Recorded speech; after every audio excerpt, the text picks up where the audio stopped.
ते बिचारे घरामध्ये पाहुणी मंडळ येतात बघा, त्या लोकांना समजून की तुमच्या घरात तुम्ही बॉम्ब वापरता म्हणून त्याला तुम्ही कपाट पण लावलेला बाहेर, कळू नये की आपल्या घरात बॉम्ब बरोबर. फुल का तिथे ती पार्ले वगैरे टाकणं, तर ती चादर वगैरे टाकणं ना, आपल्या घरामध्ये 100% स्फोटच आहे. जर टाकीला पेट घेतला कधी घाबरून जाऊ नका, आणि घाबरून कधी पाय टाकायचं.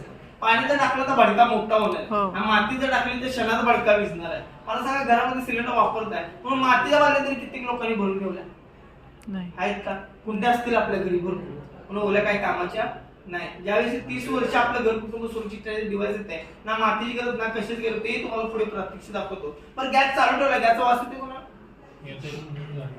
म्हणजे आता यायला कसं, म्हणजे काय झालं, गॅस हा पसरला गेला. बरं आता मी इथे लायटर मारलं तर कावायला पाहिजे, भडकावायला पाहिजे. आपण लायटर मारून बघूया भडकते का, पेटते का पुढे, बरोबर. मी बोलतो हवेने गॅस निघून गेला, पण या सिगडी हवा येण्यासाठी जागा पण नाही तशी, पण निघून गेला सर. पण या सिगडी जवळ